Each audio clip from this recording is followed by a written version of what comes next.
Good afternoon, ladies and gentlemen, dear friends. My name is Marcela Černochová, and I'm the Managing Director of the British Chamber of Commerce. And I am delighted that I can welcome you on behalf of the Chamber on a discussion called When Business Meets Politics, dialogue on lobbying, ethics, and accountability. And I'm glad that you have decided to join this discussion, as I strongly believe that this is a very important topic for all of us. Lobbying is relevant to all of us because we all need to defend and enforce our own interests as individuals, communities, businesses, or society. And it is actually an essential part of the democratic decision-making process. And we all are really directly affected by results of lobbying, sometimes in our favor, sometimes not. Unfortunately, in the Czech Republic, the understanding and image of lobbying is rather incorrectly perceived as something very negative, sometimes even as a synonym for corruption and crime. Therefore, I'm really glad that today we can hold this discussion and that we can provide you with relevant information and insight views from two very experienced lobbyists from two countries, Czech Republic and Great Britain. Maybe just one more note. The event will be recorded, so you can come back to it later on, and maybe to look and listen to the most interesting part once again, or you can look for some interesting information if you need. So now, please let me welcome and introduce Václav Nekvapil and Stuart Thomson, who agreed to join us for this discussion. And maybe just a short introduction to our great speakers. To introduce Václav Nekvapil. He is the managing partner of the Prague office of CEC Group. His public affairs expertise is especially strong in ICT, financial services, EU affairs, defense, and many other areas. But Václav has also plenty of experience working or cooperating with governmental and public institutions. And he has also been very active in a number of organizations and associations. And that includes also the British Chamber of Commerce. Václav recently published a book, which is called We All Are Lobbyists, which is interesting reading. I can certainly recommend this to you, and you will get very good overview about the situation and what the lobbying is. So Václav, many thanks for joining us and welcome. Thank you. And now to our second speaker, Stuart Thomson. Let me introduce him. Stuart is the head of public affairs at BDP Pitmans. He is a public affairs and communications specialist, advising clients on all elements of their public affairs strategies.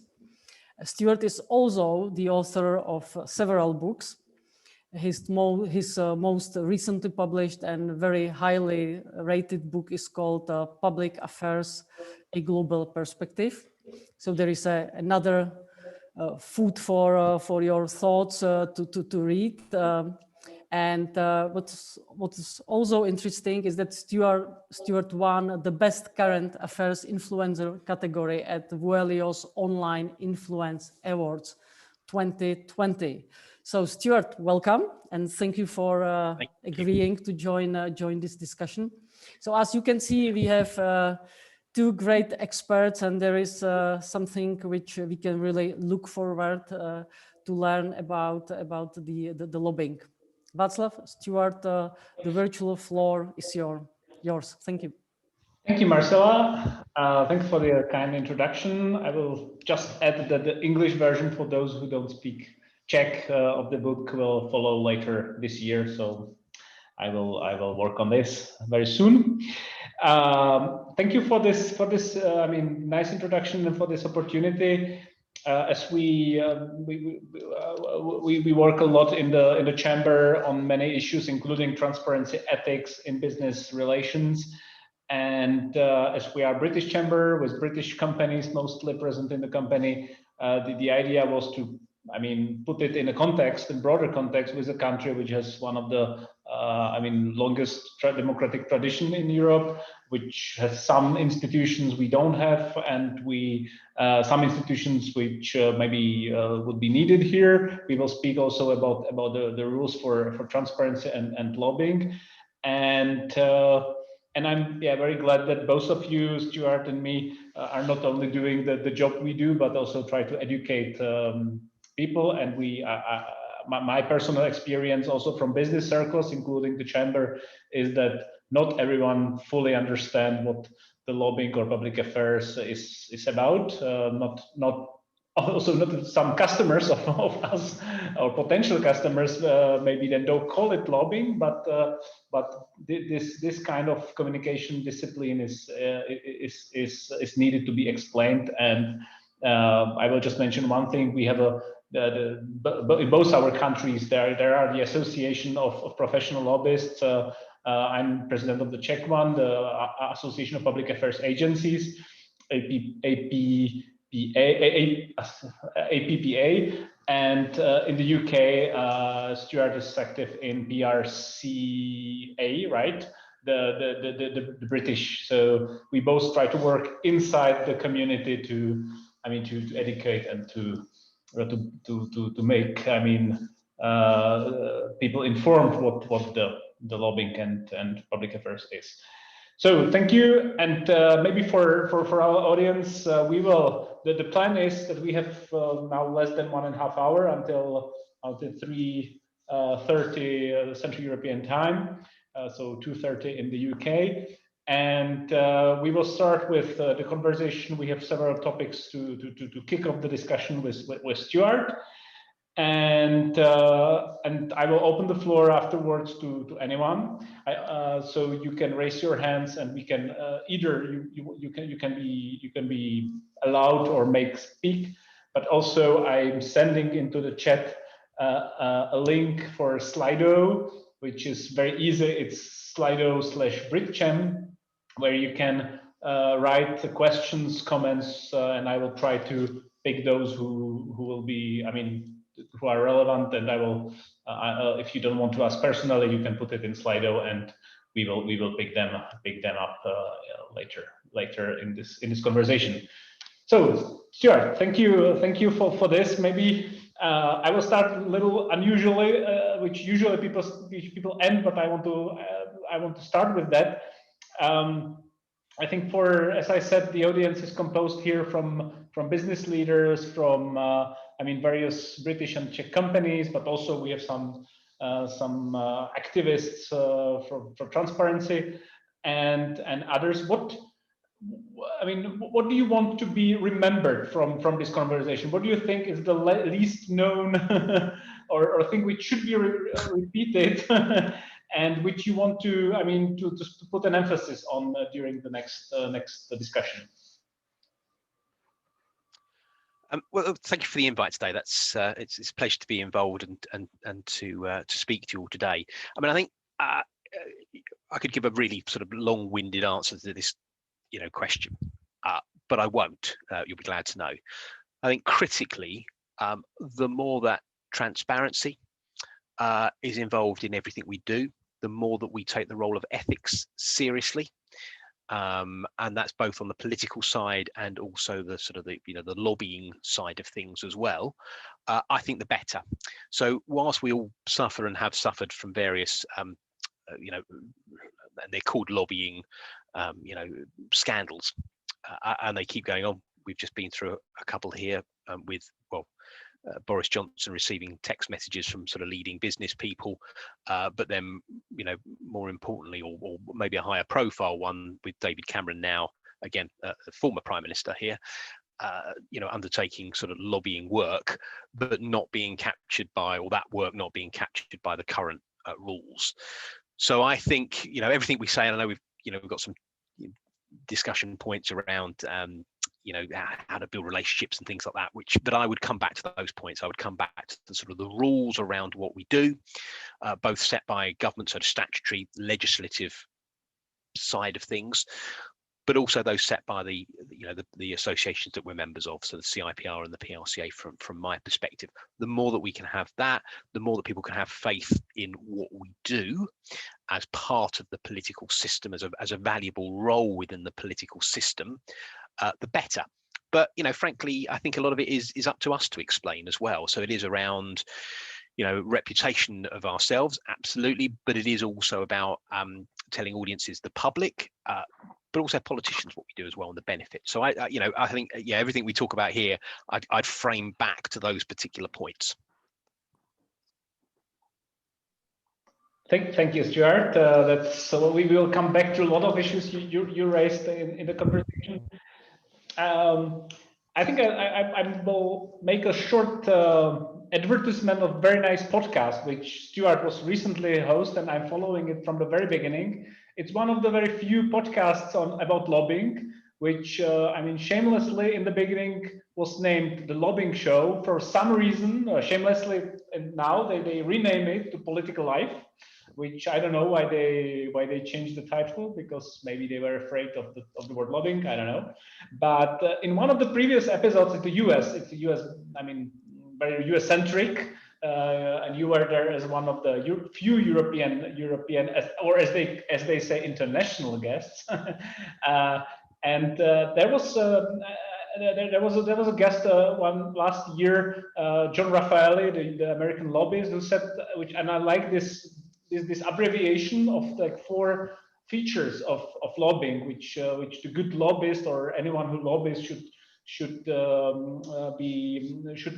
master, basically. That lobbying is about policy, politics, processes, and personalities. So 4 Ps. A lot of people think that it's just about personalities. You should know good people. And the content doesn't matter, but it's not like that. And maybe we will touch upon the Cameron scandal recently. It's not also a politics, but also a political life, and the debates in the parliament is one part of it. But there are processes which should be also followed. And of course, personalities are also important. That you should know whom you talk to. Out of these 4 Ps, what do you think should be, or how do you see this concept? And would you add something, or what do you think is deserves to be most known, or to better understand what lobbying is? Stuart. Yeah, that's a really tough question, because I think it really depends on what the issue is that you're trying to engage with government or other stakeholders. Well, it really depends on which one you're going to, the nature of the issue. Having said that, I think you're entirely right. We tend often to focus on the P of politics. That's the one that most people instinctively understand, and certainly from my perspective, when I'm dealing with clients, that's the one they have a more natural affiliation for, if you like. They know and understand the politics a little better than maybe the process and the other P's as well. And that's what we bring. We bring an understanding of the other parts of this of that timetable, I think, if we want to call it that. So we help fill in the blanks there. But I think, today anyway, and that might change tomorrow, but I think I'd go for the policy side of things. And the reason I say that is because I think it helps us to think about the entire sort of timeline of our engagement on an issue. So it helps us to sort of visualize the plan of what we're trying to do. And I think I think we've got some feedback there. I think what I mean by that is that, if we're going to be effective in what we do, then the engagement starts early, and we focus on deliverables for deliverable solutions for the stakeholders. So I suppose, my general approach to doing public affairs, again, public affairs, lobbying, government affairs, we get called all sorts of different things. And again, we might come back to that, but we'll get, but it's effectively, it's around government. It's around that political engagement, which is the critical point. But if you start that engagement early, and you can focus on some sort of deliverable outcome, a solution, then both of those points will make your engagement much more effective. So so when you think about your sort of, you know, the system in which we're operating, and trying to put that constructive engagement to you know, to right from the outset, it's about trying to shape the policies of the future, or make the existing ones better. So again, it's that, coming back to that point about an early engagement. And I think we also have to remember that we operate in a competitive system. You know, the attention of politicians especially, but civil servants, officials, you know, the people actually sort of doing the hard work, if you like, of the policy development, have lots of different organizations and individuals that try to come to them with their ideas, you know, for new legislation, you know, or new regulations, you know, as well as changing to existing ones. So, you know, we've got to make sure that what we are doing is grabbing the attention of a reasonably limited number of people, so much more effectively. So again, we're back to this point about, you know, good engagement, and what does good engagement look like? And that's about knowing and understanding the motivations of the people that you're trying to engage with. And I think that's, you know, in that sense, you know, it's a communications point. So a lot of what we do is actually about communications and good communications, sort of, you know, mapping out how a policy is developed. Maybe this is, you know, straying into one of the other P's there about process, but looking at how policies develop and how we engage. It just so happens that a lot of the time that we deal with a political audience, and that political audience, that political stakeholder group, is quite different from those that other parts of communications deal with. And it's different because they have to be elected. They have a different set of motivations about them than other stakeholders do.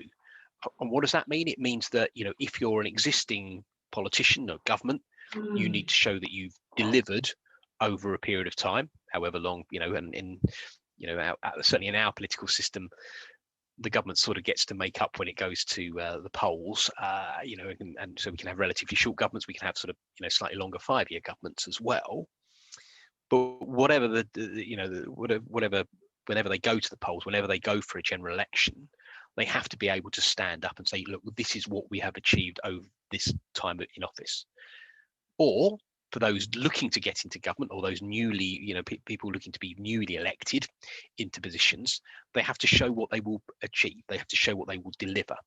So again, all of that thinking and that understanding of the audiences that we have to deal with is what we bring to the table. So I think those four, sorry, a roundabout way of saying, those 4 P's are quite closely entwined, but I would go with policy because it helps us to think about that process that we need to be involved in over a longer period of time, and come back to that point. The earlier that we get involved, the earlier that you can have some input into that decision-making process, the better. Thank you, Stuart. If I would answer this question to myself, I think the processes would be something which is not very much known, also for those people who lobby.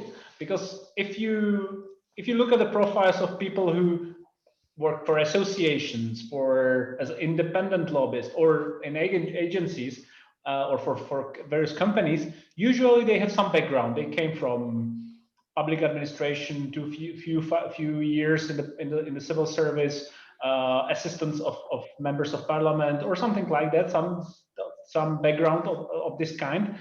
And usually the process of politics is very long and very complicated, and with years it becomes more complicated, because then there are some precedents, past events which influence the current situation, and usually these people know just part of the whole story. They know the parliamentary part. So, for example, we receive sometimes some CVs from former politicians, or maybe they don't send CV, but they talk informally, but they know the very important part of the process, which most people think is the core of the lobbying, and in certain sense it is the parliamentary side. But then there is the public administration before and after the implementation. So this is the long chain, and also if you count, I don't know, various stakeholders, regulatory institutions. So the whole process, and we are learning it, everyone is learning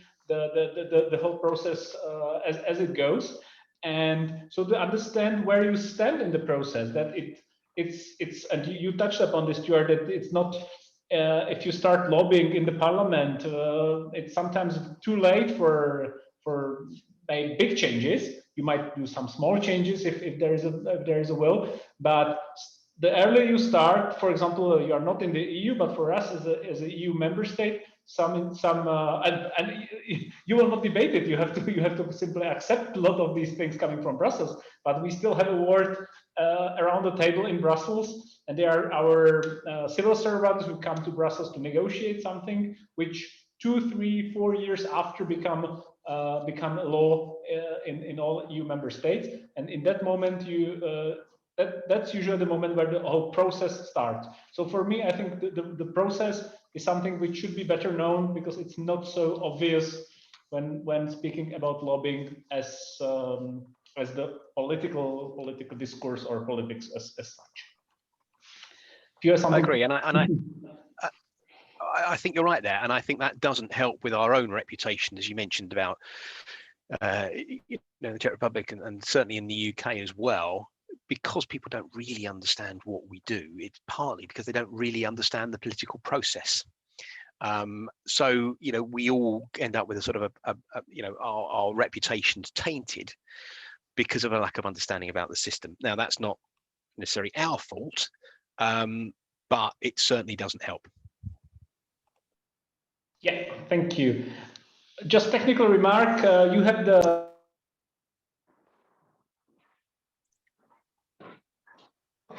Sorry, Václav, I think you've just muted. Sorry. You can use the Slido app to put your questions, or put it here in the chat, or then feel free to raise your hand, and I will whenever you want, and I will then try to make you speak. So going back to our conversation, I have one. I want to also touch upon the topic of ethics and transparency and rules. Here in the Czech Republic, currently there is another attempt to pass the law regulating lobbying. It's in the parliament now debated, but will be very soon. I will probably not go into details, but there are definitely some better norms of how to do it than the one which is now in the pipeline.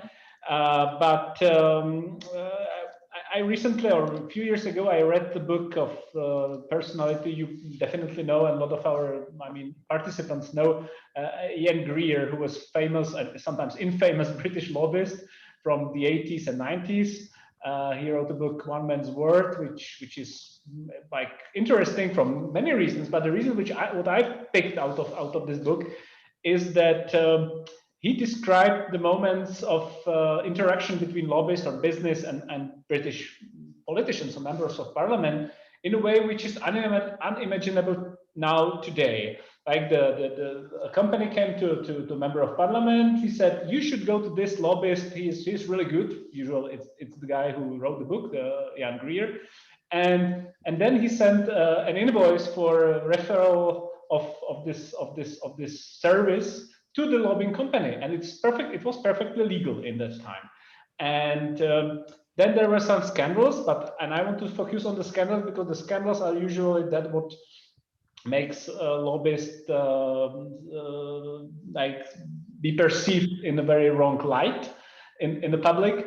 And the scandals which we know, for example, cash for there was this cash for questions, but in the UK, there was in the European Parliament there was a scandal of fake journalists, fake lobbyists. It was a journalist of, I think, Daily Mail, or I don't know what British tabloid was it, to offer politicians contracts. In the Czech Republic, we had similar scandal with the gambling lobby, I don't know, 5, 6, 7 years ago. But in none of these scandals, a lobbyist was involved. They pretend being lobbyists and try to corrupt the politicians. And those who failed, and we can see it on many other scandals we know from recent history, were the politicians. And it's of course easier to regulate someone else, like to regulate lobbyists, and not to regulate themselves. But for example, in the European Parliament and in the British Parliament, there were some rules introduced to prevent the conflict of interest and to declare incomes, etc., etc. But so maybe my question, this was a broader introduction, but I want to just draw on attention that speaking about ethics of the behavior between politicians, lobbyists, politicians, journalists, politicians, I don't know, anyone else, is like two-way street. There should be both sides of it.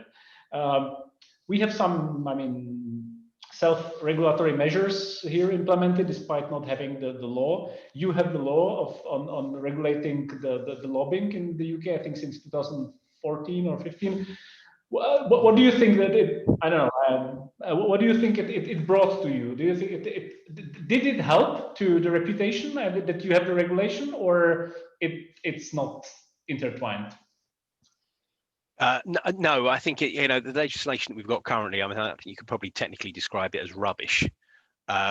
It didn't do what it was meant to do. So you're entirely right. If we go back to the 80s and into the 90s, we had a situation where that sort of link between lobbyists and politicians, businesses, existed. Money exchanged hands for activity in Parliament. We know that's the case because there were court cases around it. And there's some, one or two MPs, names, personalities that are still sticking around that, if you're in the UK, they've become slightly infamous because of that. And that's a situation that we sort of found ourselves in. So we had a self-regulatory system to try and overcome those problems. And, pretty successful. I mean, people thought it could be a bit tougher, maybe it lacked the teeth, but it certainly tried to put some, to give everybody some good guidance and standards of behaviour. You then get to, more recently, so post 2010, David Cameron's government coming in, and there is a huge irony here, obviously, which we can come back to. But David Cameron says, the next big political scandal will be lobbying. Now, at the time, and I remember being asked about this on the BBC when I appeared in one of their programs, what's he talking about? So I have literally no idea what he's talking about. I don't know. He's just made this comment. But what it enabled him to do was then bring in, as you say, some statutory regulation, laws around what we can and can't do. The trouble is that the laws that were passed pleased nobody. And they were very, very narrow in their scope. So in effect, me as a consultant lobbyist, as we're called, i.e. those people that go out there and lobby for money, i.e. we have clients that come to us, we charge them, and so that's the only form of sort of lobbying, or the only form of lobbyist, I should say, that's covered. And the only form of lobbying that's our actions that are covered are if we have individual sort of contact with government ministers, and if we have interaction with the very, very senior, and only the very senior level of the civil service of officials, policy officials. That's it. So it doesn't cover Parliament. It doesn't cover individual members of Parliament or members of the House of Lords in our system. It doesn't cover in-house practitioners. So I know a lot of people on today's call, work for companies and organisations, so they wouldn't be covered because they're not a consultant lobbyist. So it's very, very limited in its scope. And we are still, you're right, you're testing my memory as to when the legislation was passed now, but, so we all adhere to it, but it's very limited. So the discussion really since then has been, when does it get extended? How does it get extended? And, and we're still in that discussion point now. So it's sort of, it's helped in the sense that there are now laws around, but they're so limited in their scope that frankly, nobody's very happy with it. And it hasn't prevented the more recent, again, you're right, lobbying scandals with no lobbyists to be seen. And the ones that I mentioned, Boris Johnson and David Cameron, which are effectively about access. They're about having using your old networks. They're about knowing the right people and using that in some privileged way that frankly businesses don't, most businesses don't have, and ordinary people don't have. So you've got a system that's effectively built up against them. So certainly in terms of the way that I do my lobbying, of course we adhere to the law. of course, but I'm also a member of the CIPR, the Chartered Institute of Public Relations. So I adhere to their codes of conduct. I'm involved with the PRCA as well, and they've got their own sort of codes of conduct as well. So they're, again, very clear on what members of the PRCA can do.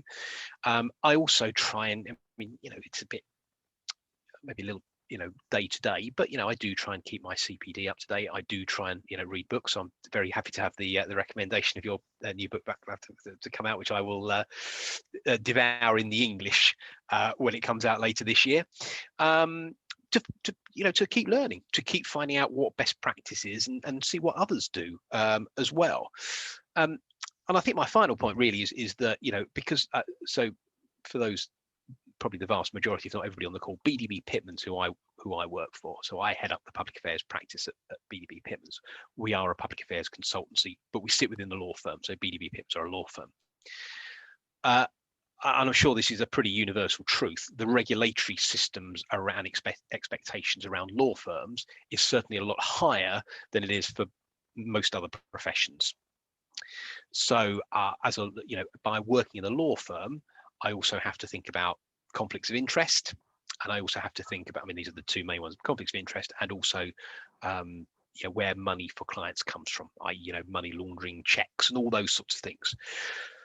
And that's because I sit within a law firm. So you could argue that I adhere to all those higher standards still.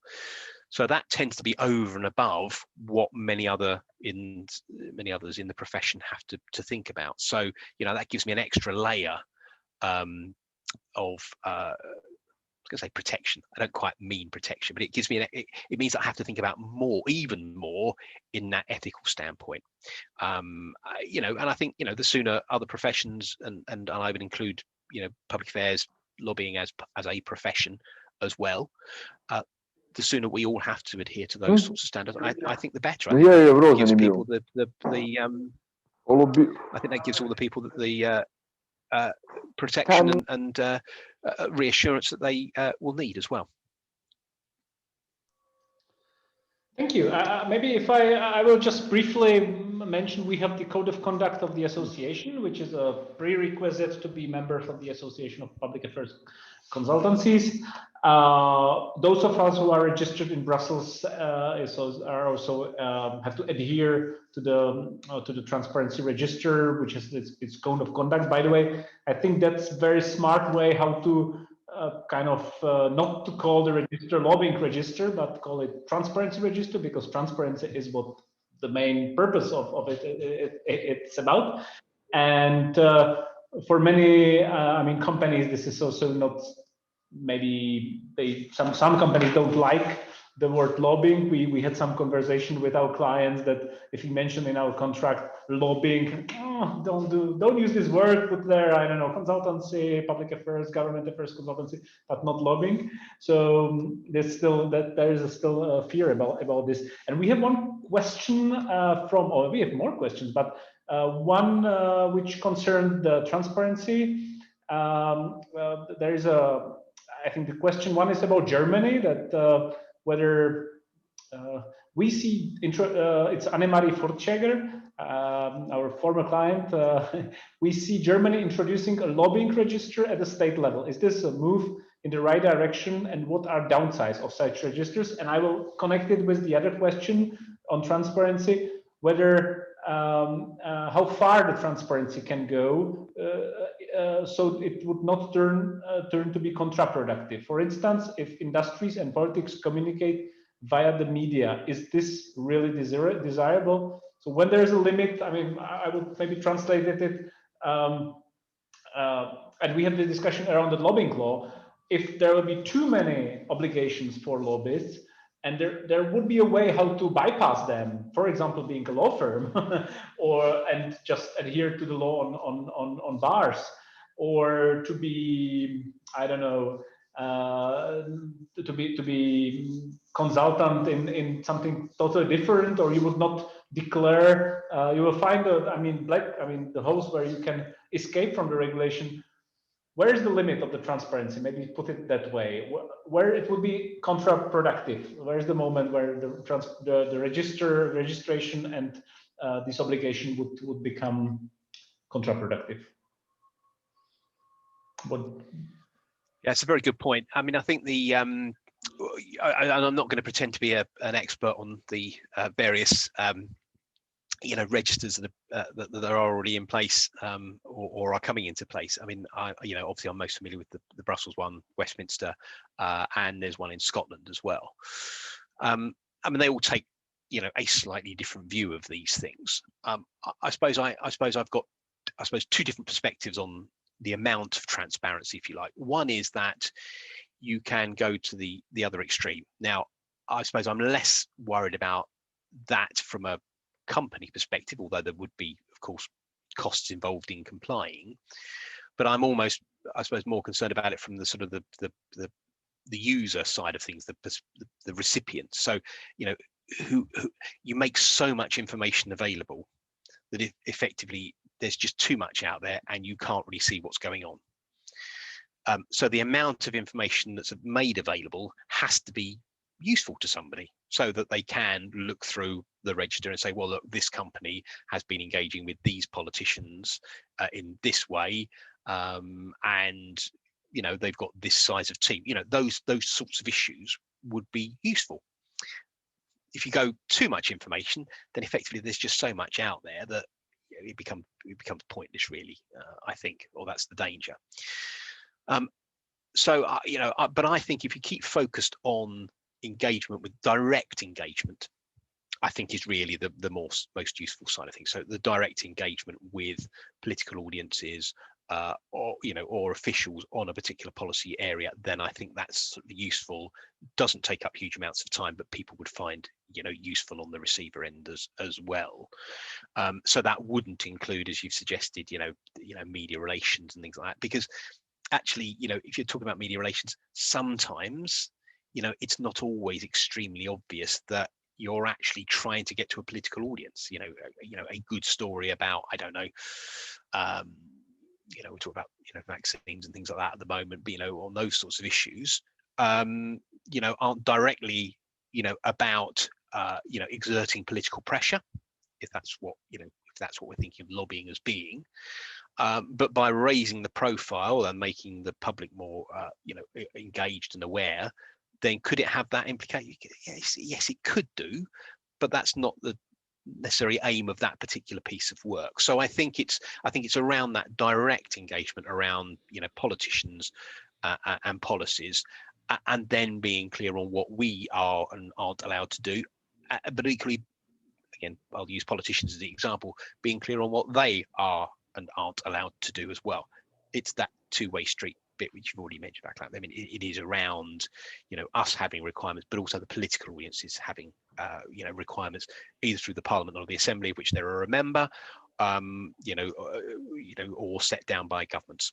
It can be either way. But that's a really not particularly clear answer, because I'm not sure there is a direct answer, but I would put it more around the engagement. The more that we're focused on transparency around the engagement, I think we would all find that useful.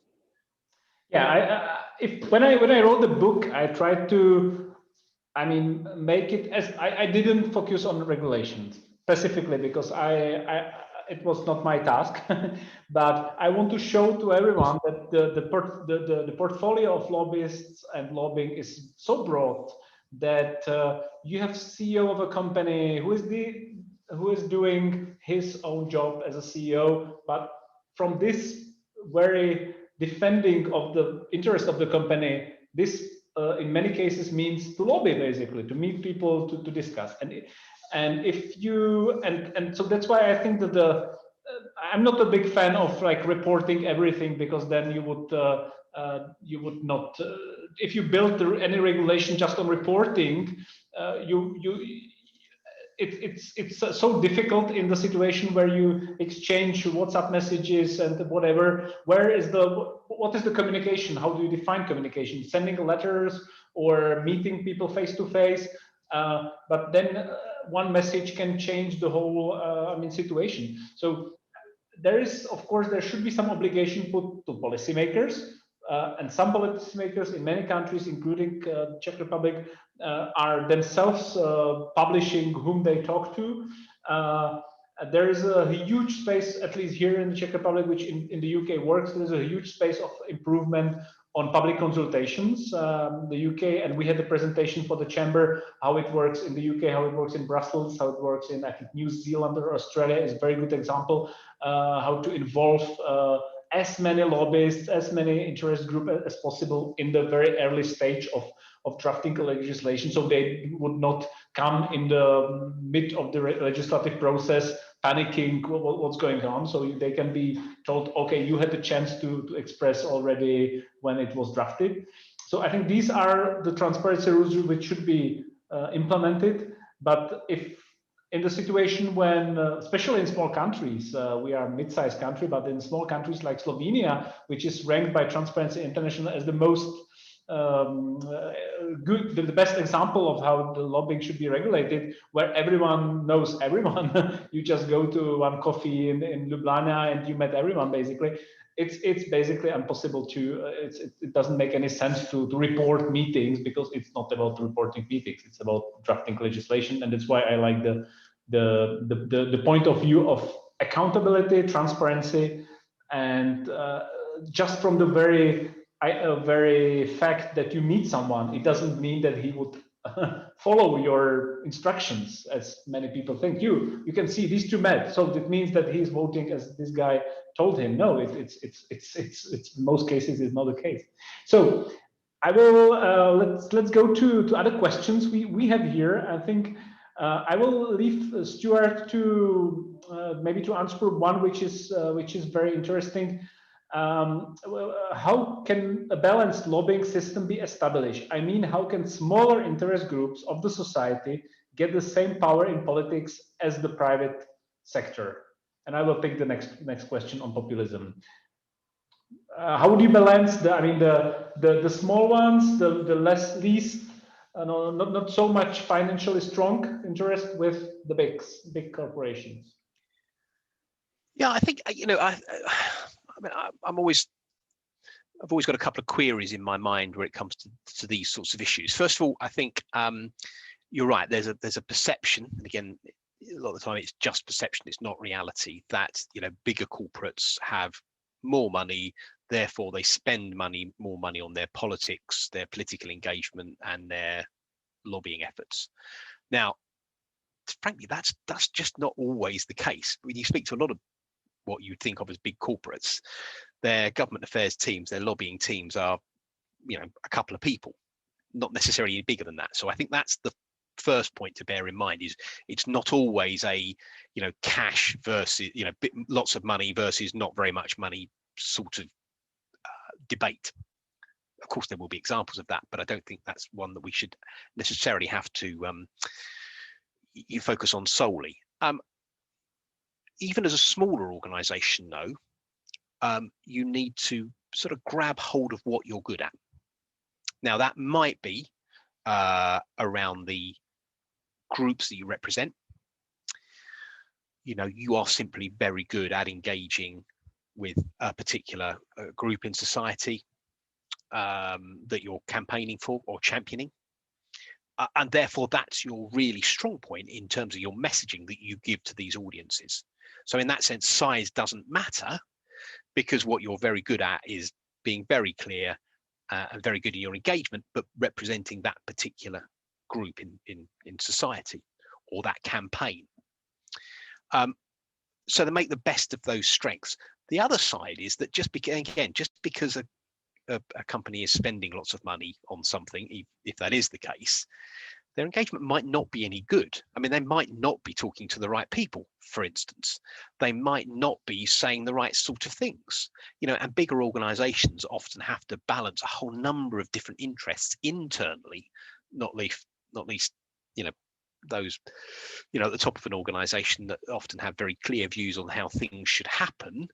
They might not be very good for the engagement side of things. Whereas smaller organizations can be, quicker. They can make decisions more easily. And look, if you are bringing, evidence, if you are bringing new ideas, if you are bringing thought to that political process, regardless of where it is, you will be listened to. Because politicians, of course, will make the decisions at the end of it. So as you say, even if there is a sort of a one-to-one meeting, we can put forward the best arguments there are, but the politician still has to make that decision around it, either through the official channels or if they're around voting. But they make the decisions. But what they really need, as I say, comes back to those motivations. They need to be re-elected or elected. And if they are going to make decisions, they need to be able to back that up in some way. They need to be able to show that they've been through a thought process, that there is some evidence there. They're just not making this stuff up or listening to the last person they spoke to. They have to be able to defend that. And again, that's a very good way for smaller organizations to focus their engagement and to work with those audiences. So again, the question is sometimes asked about, look, yes, it's not just sort of competing in that sense against the bigger organizations, but sort of why should we? And again, on that, I would sort of point to the fact that actually a lot of what governments do are often have most ramifications, most impact on smaller and medium-sized organizations as well. Now, you might want to do your engagement directly, and for a lot of organizations, they can do that. That's fine, even if they are smaller. But for others, you will work through organizations. You will work through chambers of commerce. You will work through, other trade or representative bodies. So there are other ways that you can, make your voice heard, even if it's not directly. But I would always say that, that direct engagement, should be there as well. In brief, I sometimes tell people that there are emotions and there are money. And some big corporations are fighting something which is very emotional for a small group of activists, which resonates in media, where people have not only people but also the politicians who read media and who try to feel the mood of the society, sometimes have the perception which is emotional about the topic, and you have to come with arguments, with something which would basically, and it's extremely difficult, despite the fact you might have a lot of money. You can pay, I don't know, advertisement, you can pay good lobbyists, you can organize on a conference or whatever.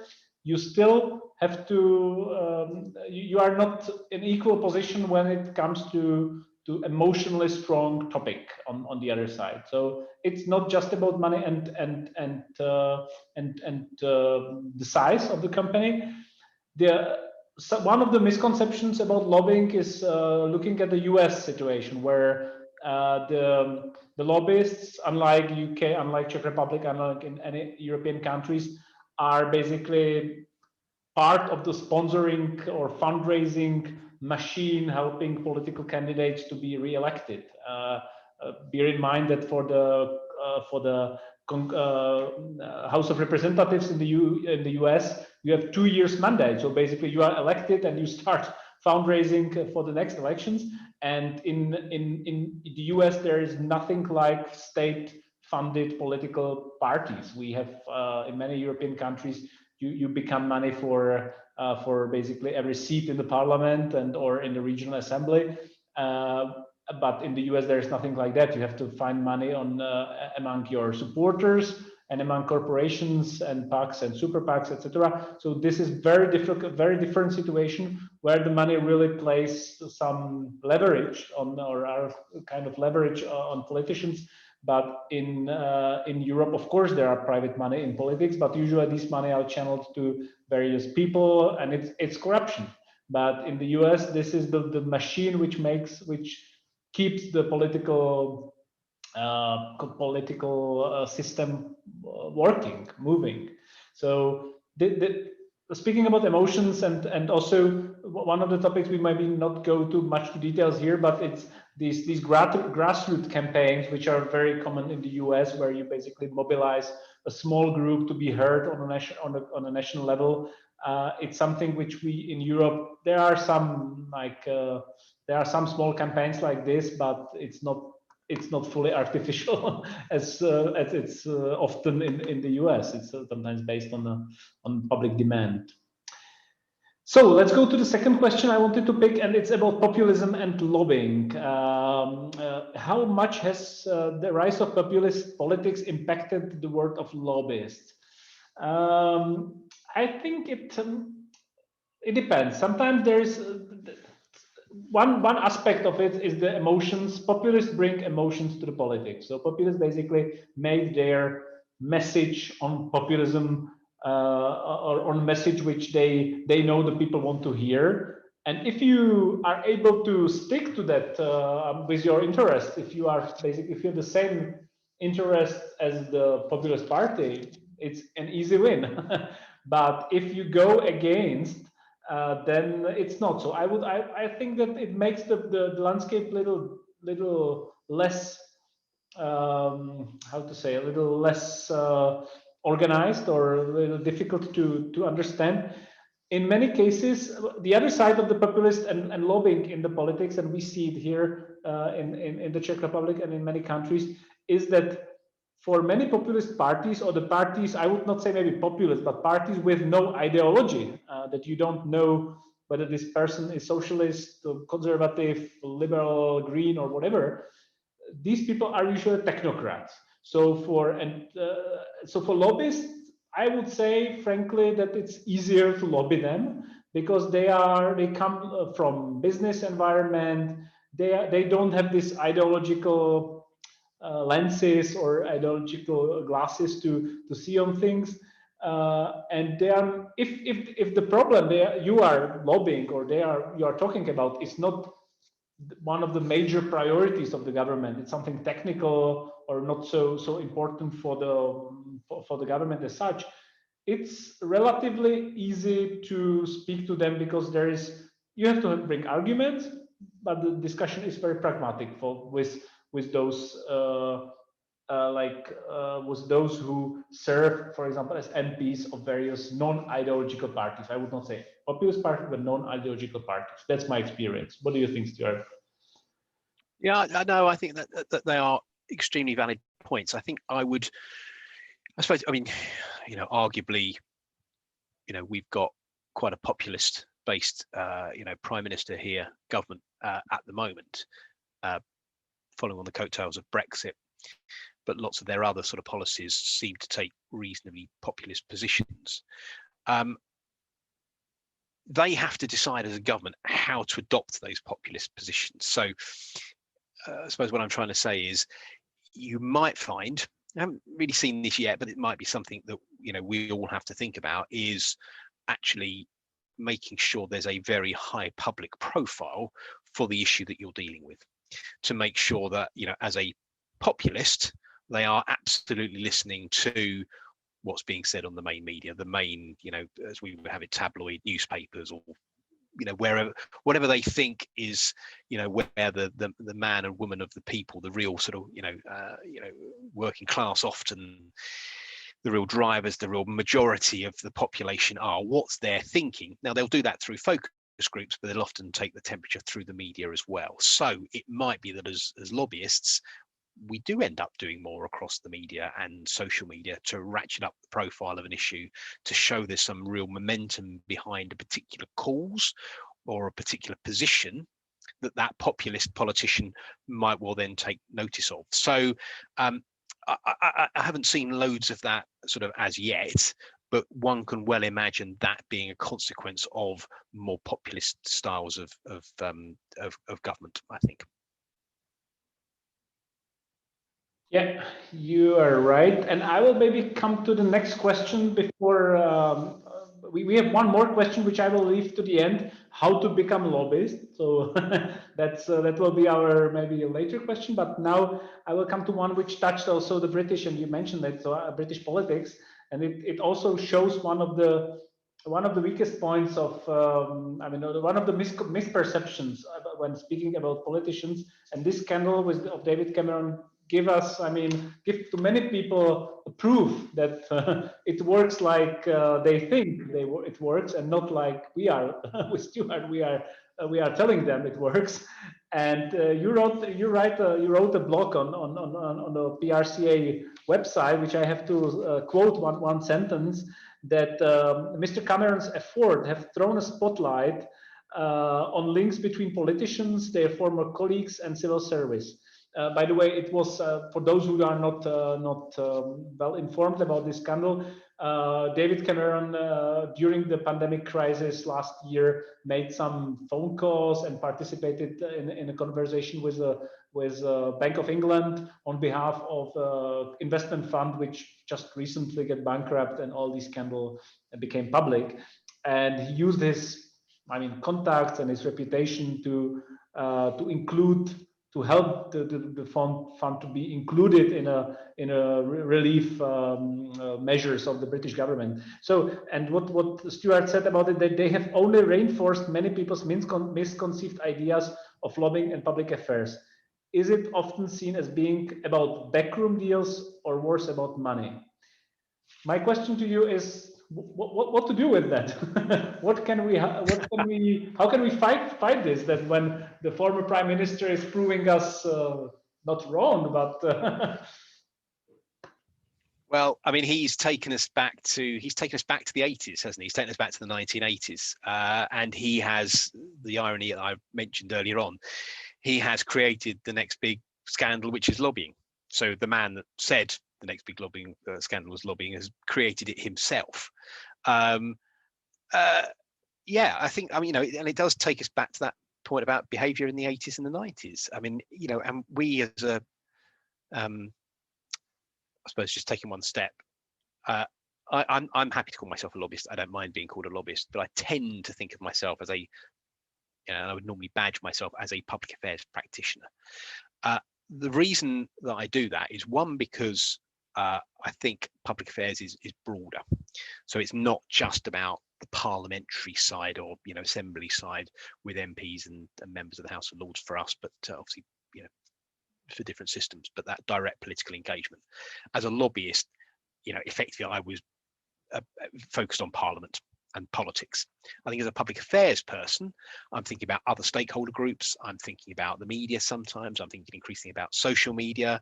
I'm thinking about all the different tools and channels that we would use, again, to exert influence. And I don't think any of us should shy away from its influence. We are, as public affairs or lobbyists or government affairs or whatever we want to call ourselves, we are trying to influence government, public policy. But that's the same for any organization. So again, we don't get fixated on it about being money and business and things like that. Anybody engaging in the political process is seeking influence. But if you say that you are a lobbyist, if I go to a barbecue or something like that at the weekends, and somebody says, what do you do? And I say, well, if I were to say that I'm a lobbyist, they would still think, even though the stuff from the 1980s and the 90s is now a very long time ago, and certainly well before I was doing this job, which is now a long time, but not quite that long. You will get the reaction of, it's all about brown envelopes full of cash. That is what people think lobbying is about. It's about making money work the political system.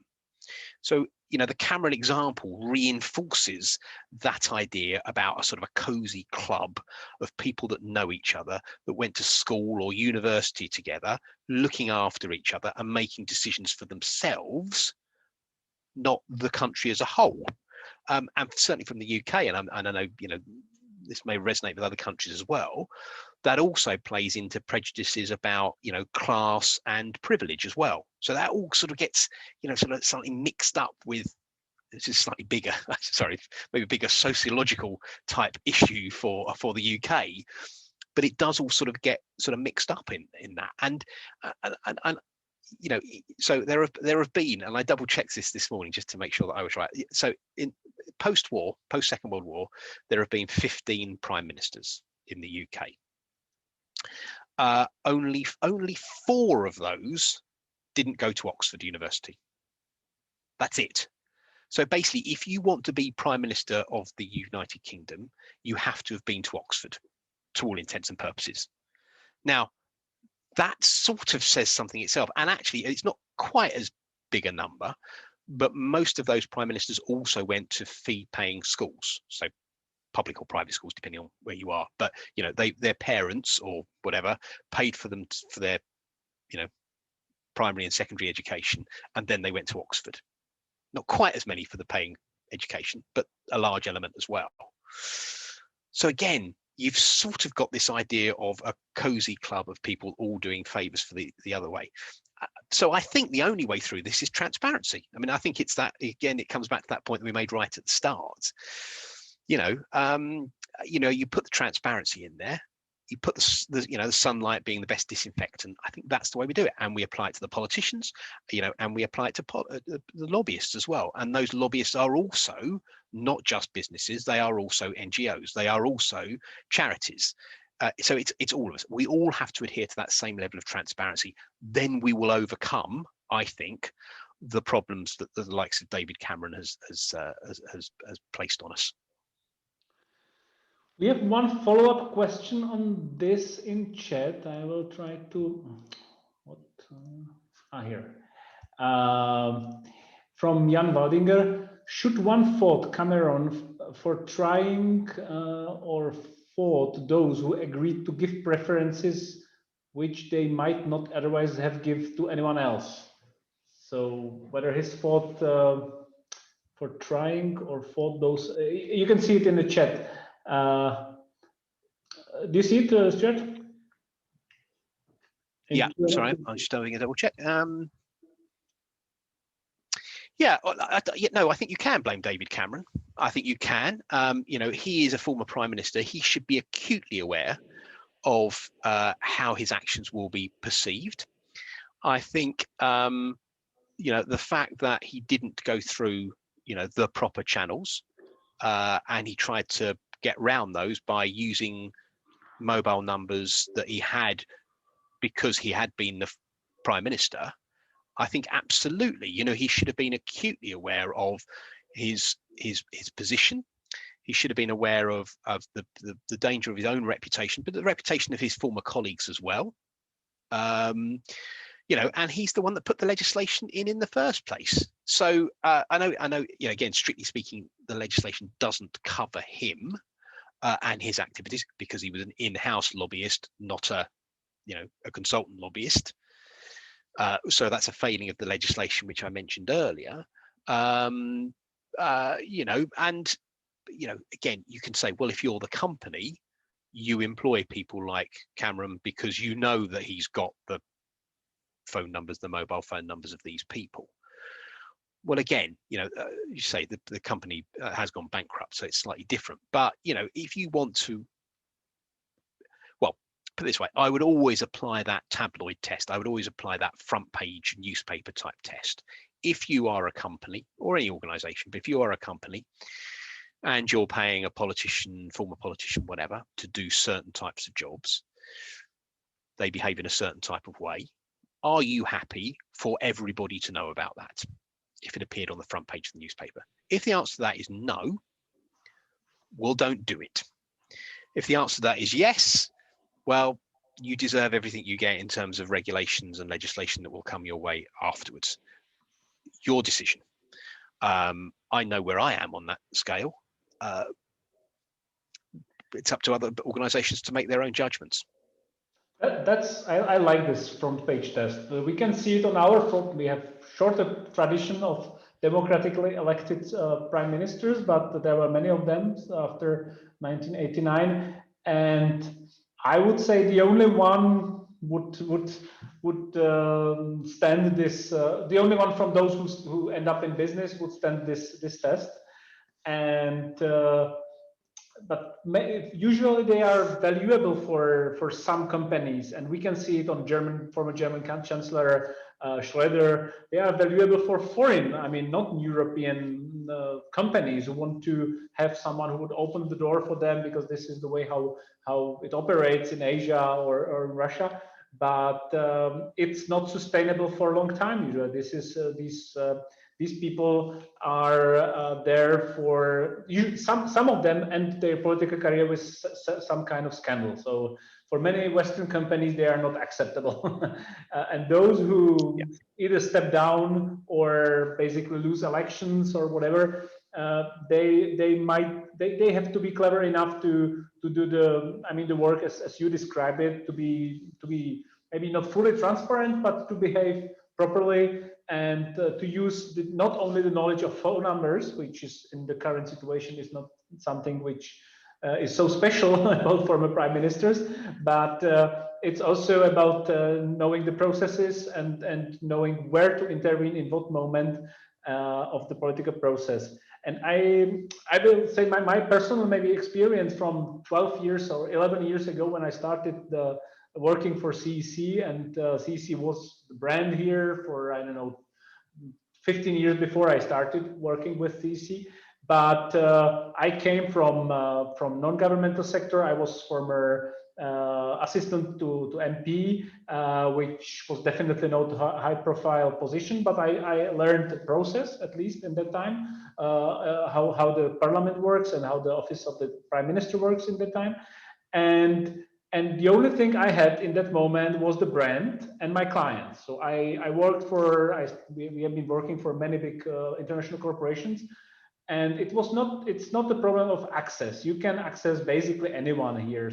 Czech case is special that you can text with prime minister very easily, but you should have the content. It's not about getting phone number, but it's about having something to say. You can do it once, you can do it twice without any content, and then the communication basically stops, because these people have nothing to. If you don't anything to bring them, then they don't have any further incentive to meet you again. So you have to have a content. And my personal experience, I had a brand, I had the brands of our clients, and I didn't know the people I started to meet 11 years ago, the prime ministers, the ministers, regulatory authorities, but I had something to bring to their table, which was worth to discuss. Yeah, sure. And I think the question that's just come through there as well about, Cameron and what he could have done differently to make his lobbying more acceptable. I mean, there are two things that I would point to, particularly in his instances. One is don't text people. He seemed to do all his lobbying via text, and it's all, relatively short form as well. So that would be one thing. Don't text people, and he was borderline stalking them as well. So if he didn't get an answer straight away, he'd be, there'd be 2 or 3 more texts. So that'd be one thing. Second thing through is understand the level. And again, for any client, this would be the case. You don't engage directly with ministers. You go to the relevant official first, and you work your way up if that's what's required, because most issues aren't, at the end of the day, are often not very political. They're often about, again, it's maybe one of the P's, but it's about the process. And if you just go straight to the politician, actually you've misunderstood the process, and that sort of sets you back. Again, Václav, you're entirely right about the arguments and the quality, the content of what you're trying to say. If that's not there, then they're not going to do it. So it's about the right level, it's about the content, and not using text. I think that was what I would advise David Cameron. So if you were to come on my PRCA Public Affairs diploma, which I run, I'd say, look, Dave, that you've got plenty to learn.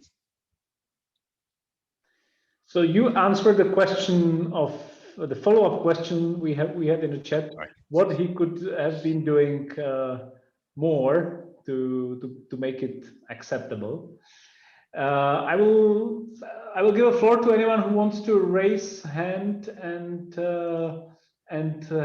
speak live on this webinar. It should not be only among ourselves. If there are questions from the audience, I have some also in the pipeline which might be raised, but feel free to ask. Just signalize that you want to step in. Mr. Kondash. So I hope, can you, Pavle, can you put him on? Can you put him live? Yes, I will do so.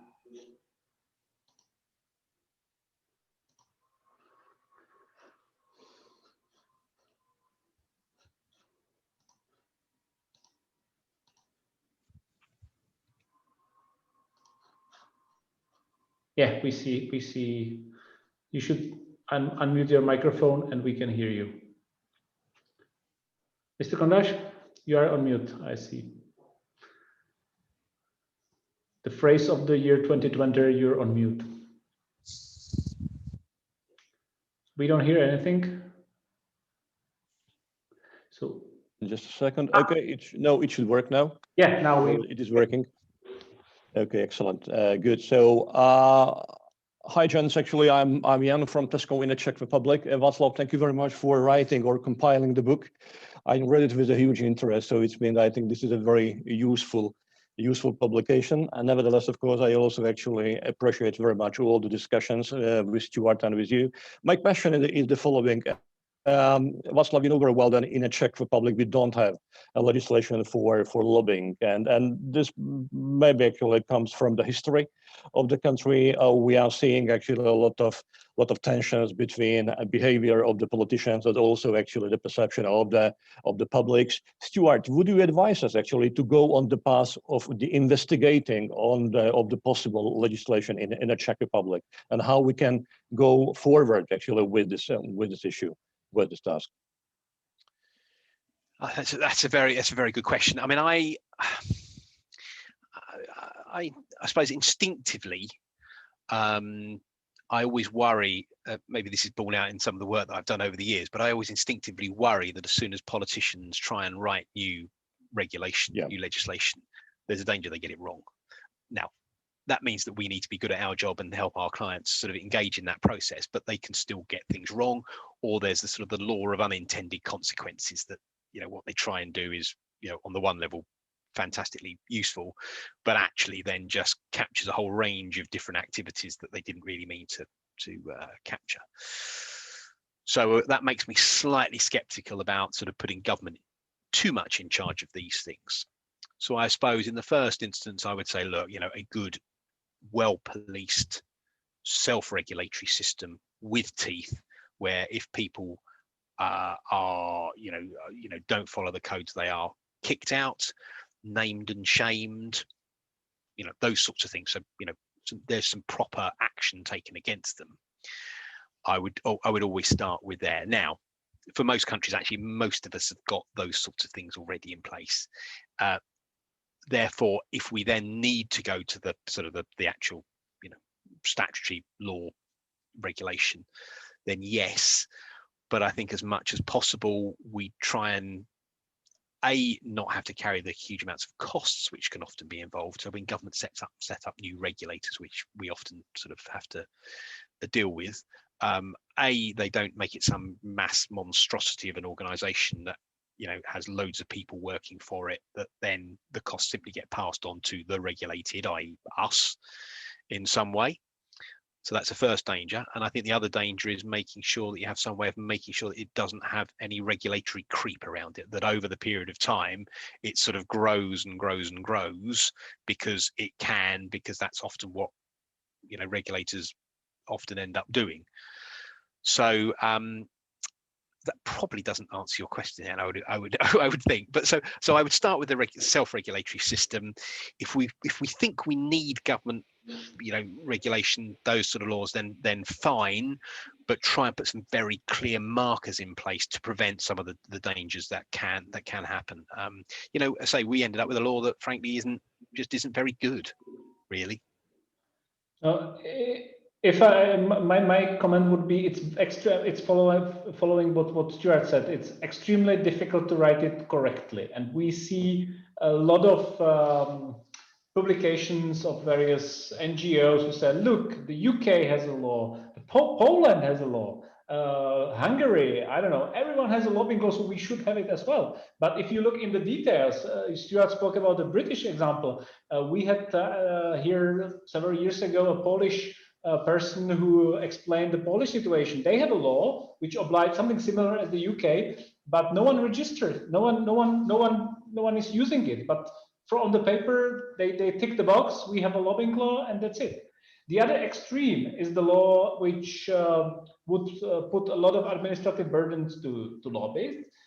On the other hand, frankly speaking, if we would be the ones to bear this burden, for many corporations, Western firms, they would pay more, frankly speaking. Those who would submit themselves to the regulation, because it would be extremely difficult for them to declare everything, to do all this administrative stuff, which would be obliged. So then fees of the few like agencies or individual lobbies would rise, because it's basically classical example of a higher barrier of entry to a certain industry. So it has two sides. Or what ends up happening is you use it as a glorified marketing opportunity. You know, the register that somebody fills in, and this can be, you know, voluntary as well as through law, you know, becomes a massive list of clients. You can say, well, look how well connected I am. I'm brilliant. Look at all these clients that I work for. You know, and does that achieve what we want? Not really. I mean, you know, might bring in some business, but it's not about bringing the transparency there that we really need. So again, you know, I suppose slightly be careful what we wish for under those sorts of circumstances. Thank you. Thank you. Other questions from the audience? Raise your hand. In the meantime, please raise your hand. In the meantime, I will ask one question which is very much related to COVID situation currently, which basically limited certain classical ways how to do lobbying, the meeting people face to face. You would rely, and you mentioned that digital tools, which are now being more and more present in public affairs, digital advocacy, various campaigns, etc. How did lobbying change the work of lobbyists in last 1 year? And do you think there will be something which will remain, or people will be thinking twice before meeting anyone without any clear reason? Yeah, I mean, I think what's been clear is that how remarkably we've all coped, really. I mean, I think, you know, the business of government, wherever we are in the world, has still continued. Now, there has been an obvious focus, and, you know, there's no getting away from that. But the fact that we've had the technology to do things like this, but also to conduct meetings with officials and with, you know, politicians, means that, you know, we can still have some interaction and have been able to, so we can still hold events and do the sort of usual business of public affairs and lobbying, if you like. I think that, you know, most of what we do is still focused around relationships. My instinct tells me that as soon as we can go back to doing some meetings in person or events in parliaments and assemblies and, you know, those sort of things, I think as soon as that happens, people will be only too willing to go back to seeing people properly again, and probably having a glass of rubbish wine and a sandwich together, and, you know, mingle and chat and just do things like we used to do now. So I suppose once we've been through that initial reaction, you know, against online, we'll end up in some sort of situation between times, which is, you know, so for a lot of meetings we don't have to travel and we can do this, you know, but for a lot of other stuff, you know, we'll still need that one-to-one in-face interaction, and you know, politicians in particular like seeing people, like getting a feel for what you're saying. Putting you on the spot properly without knowing that, you know, you might be able to sort of reach down and get some notes or something along those lines. Actually, I'm seeing you, I'm going to put you on the spot, I'm going to ask you a question about this issue that you've come to me to talk about, and let's see how you react to that. So I think, you know, we will go back to that, but we'll end up in, as with most, you know, organizations, we'll end up in some sort of hybrid. And actually, you know, for politicians, I mean, you know, across the world, they haven't had to do the amount of traveling they do. So, you know, they've actually had some more time to do meetings. So if you've been able to, you know, really engage with them and grab their attention on a particular issue, there has been time to talk to them, because they don't have to get on trains or planes to get back to their, you know, the area that they represent, their constituency in the UK, for instance, to be able to do that. So it's not been all bad, you know, and I think there'll be more use of social media and all these sorts of things as well. But we'll end up hybrid. Everybody will end up hybrid, I think. No, I must say that what's sometimes not very in public, I mean, in public perception is not very well understood, is that lobbying is not only about politicians. And politicians everywhere in the world are little old-fashioned guys who prefer to meet people because they were elected. In the UK, it's very, very special that you have relatively small these circumscriptions that you are elected in, but politicians are the ones who probably will go back to normal, I think. And they, from my experience here, they still want to meet in person. If the matter is really important, they want to meet in person. They probably will. It's easy for them to refuse a meeting because of the COVID, because when they don't want to meet. But for public servants and civil servants, I think this situation probably will last longer. That the virtual meetings with stakeholders will be more common than it used to be before COVID, and I think these two will not have the same implications. And business-wise, from my perspective, I think we had a very successful year last year, and one of the reasons for that is that we have some clients who were focused only on one specific area of policy. I don't know, manufacturing policy, labor code, and whatever. Like very small, which change every 2 years. Nothing really like nothing. You have to be in a hurry. We send monitoring every month and then follow-up call, and basically they lobby twice a year when something is going on.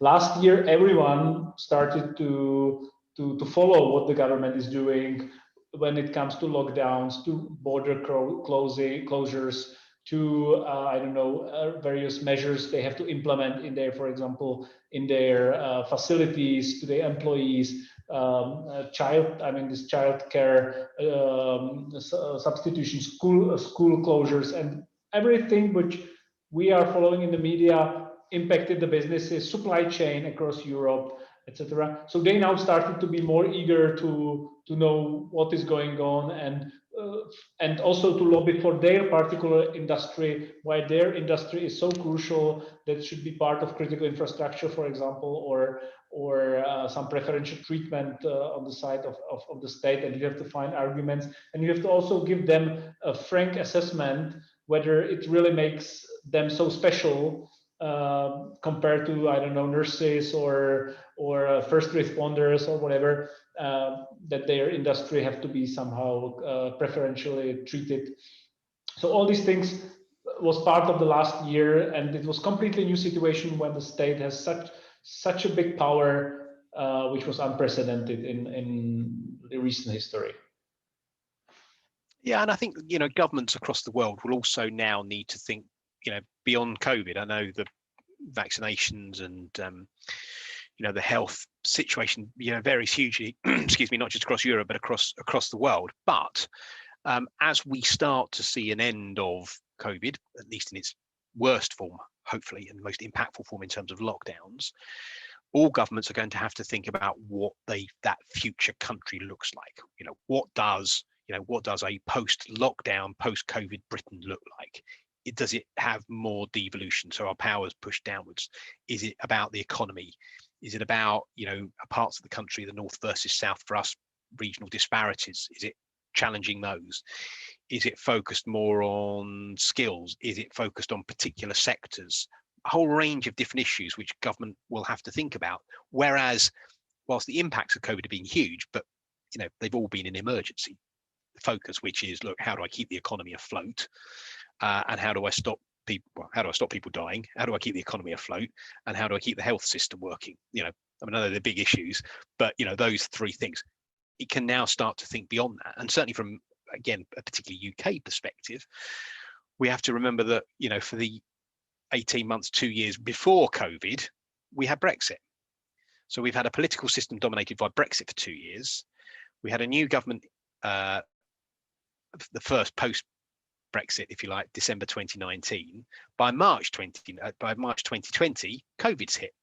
So we've only really had 3 months of a proper newly elected government under Boris Johnson that's been positioned to do things that weren't Brexit or COVID. 3 months. It's not very long.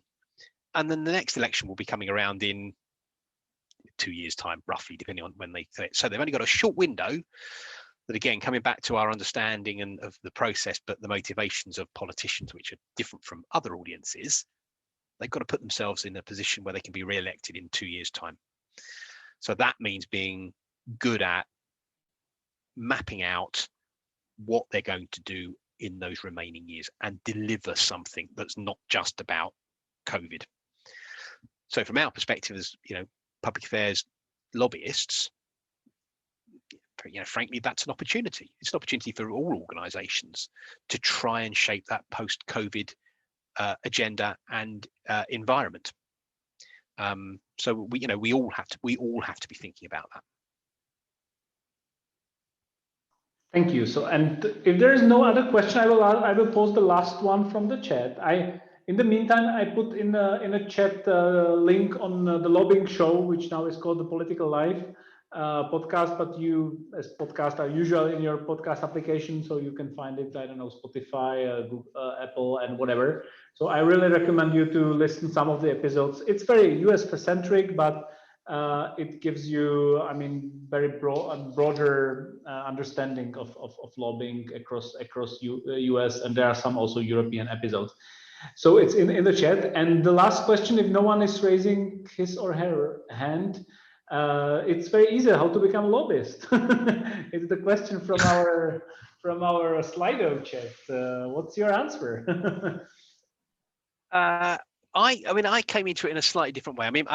Certainly in the UK, and I'm pretty sure this is a universal way into lobbying, is that people have usually worked in and around the Parliament or the Assembly. They've worked for a member of the Parliament, in politics somewhere, gained some experience, maybe during, often during university or after university, after degree, and then they come into it at a junior position. Often do some sort of internship type arrangement, some training, and then they get kept on. That's certainly in the UK setting, that's a pretty traditional way in. I did it slightly differently. I did a PhD in politics at Aberdeen University, and then but then did an internship for 3 months, and then had to prove that I could do the job, and then they kept me on, fortunately. So slightly differently. So I was more about the study, and then into it, more about the practical application, which working for an MP or a parliamentarian would deliver. I sort of mentor a few people and have done over the years that are sort of thinking about doing public affairs and lobbying. The thing that I always say to them is that increasingly it's a very, very competitive profession to get into. So that means getting as much experience as you can, really. Now, whether that's again with a parliamentarian, whether that's with the local media, whether that's with a think tank, whether that's doing slightly different sort of research facilities, anything that improves or demonstrates and improves the skills that you need in the job that we do will count, is helpful, and will make your your CV, your application stand out more than it would over and above others. When I'm going to sound like a very old person here, but when I think back when I did my degree, yes, I had the PhD at the end of it. I didn't really have anything else. I watched a lot of television and went out quite a lot. I didn't kill myself in terms of my extracurricular activities that were on my CV. Nowadays, would I get anywhere? I'm not sure I would. The PhD might help me get through the door, but certainly without that wider knowledge and experience, I think people will struggle. So that's the bit that I always tend to push people towards, is to thinking about that. And you can do that in different ways. You can blog, you can get involved in different platforms that might take some thought leadership pieces from you, but make sure that your LinkedIn profile looks good as well, because increasingly employers across the globe look at LinkedIn profiles as a way of demonstrating your connections, in a business sense, not a sleazy political way, but your connections and your experience. So I would point to those sorts of things in the modern setting. You've got to just make yourself stand out and show people that you know what you're talking about. Yeah, I would be a little skeptical. I fully agree with what Stuart said. I would be really skeptical towards various university courses that you study public affairs. I teach also one course on Faculty of Social Sciences, but it's more extracurricular, and I think it's useful for students that they understand early enough, the communication professionals, for example, understand early enough what the lobbying is about, but I would not recommend to, I mean, have a full-fledged master degree in public affairs, because it's very theoretical. Usually the lobbyist profile is, I see lobbying something between law or legal professionals and communication professionals, somewhere in the middle. So usually lobbyists have a background of political science, as myself and Stuart, the lawyers, economists, journalists, let's say. These are the most common, but we have some Czech lobbyists who are by education, I know, chemical engineers, etc., which can happen. And usually they have some experience in politics, around politics, as assistants of MPs or in junior position in public administrations. If you go too high, and I know some cases that some people were members of parliament in their, I don't know, 20s, and then they wanted to become lobbyists. Usually they had this brand of the party they were elected for, and that was very unusual. Not everyone is Sebastian Kurz, and who became a minister in, I don't know, 28. So this is usual career, and I think this you always have something you don't know. You have to learn. Before I came to lobbying, I worked for a think tank. I worked for as a advocacy, democracy promotion activities, and as an assistant of MP. And when I started to become to work in lobbying, I had zero contacts in business. So I had to build the contacts in business. On the other way around, there are some people in business, usually in-house lobbyists, who know people in business, but they have little or no contacts on the other side of the, I mean, on the political or media or public side of their work. So you have to combine the two. There is no ideal candidate who knows both sides equally well. And from the, I mean, recruiting, not only for us, usually companies in those countries, the public affairs firms are relatively small. If you compare them with Big Four or with law firms, etc., they are much smaller, or there are small teams within, for example, communication agencies. But usually you want someone who has an experience with public service, 2, 3, 4 years, and then he started a junior position in lobbying and can rise. And this is the usual way how, and in Brussels probably it's maybe more structured. There are thousands of lobbyists or people working in public affairs, but those who you would call really lobbyists are the top of them. After 20 years in Brussels, you go from junior consultant to I don't know, researcher, consultant, then you can really interact with commissioners and whatever. In smaller countries like ours, it's much easier. In small firm like ours who work for big international clients, it's easy even for junior people to be present of a meeting with Prime Minister, which probably in the UK would be difficult or not so easy, and as this small country. But yeah, so feel free to explore. It's a small. I mean, the professional lobbyist is a relatively small industry, but there are people, for example, if you understand politics and you are, for example, in-house lawyer, you can get lobbying as an additional function within your company, because for many companies the regulation is not the question of existence, but they are lawyers or external affairs specialists who add to their portfolio on their list of duties external relations, and then you can build on that. Not every company needs in-house lobbyist or in-house or external agency. You have to have something to deal with the state. Okay. I'd also just add that, you know, just to keep your professional development going as well, do the training courses, read the books, and keep up on that, because I think that helps with our, you know, point about ethics and being good at the job and people having, you know, confidence in what we're doing. But frankly, it just, you know, Václav, it's your point again about continuing to learn. You know, we all continue to learn all the time, and you know, whatever level we're at, even for the more experienced people, there will always be things that they can learn. So, you know, there are, you know, courses available not necessarily through universities, but through professional bodies. So keep that up. I think that's would be another way that certainly I try and maintain my professional development as well. Thank you, and we are slightly over time. So thank you, Stuart, for being with us here to share the other part of the English channel's perspective on this on lobbying and public affairs. Thank you, Stuart. Thank you, Marcela. Pleasure. Thank you for inviting me. For hosting this event, and as you will soon be moving from the chamber to NGO, which is unusual direction for many of us, or back to NGOs. Wishing you, I think we will stay in touch, but good luck. And thanks to all our participants who survived with us. We are losing some, but those who remain are the ones who deserve to be thanked. Thank you. Thank you, Stuart. Thank you, Marcela.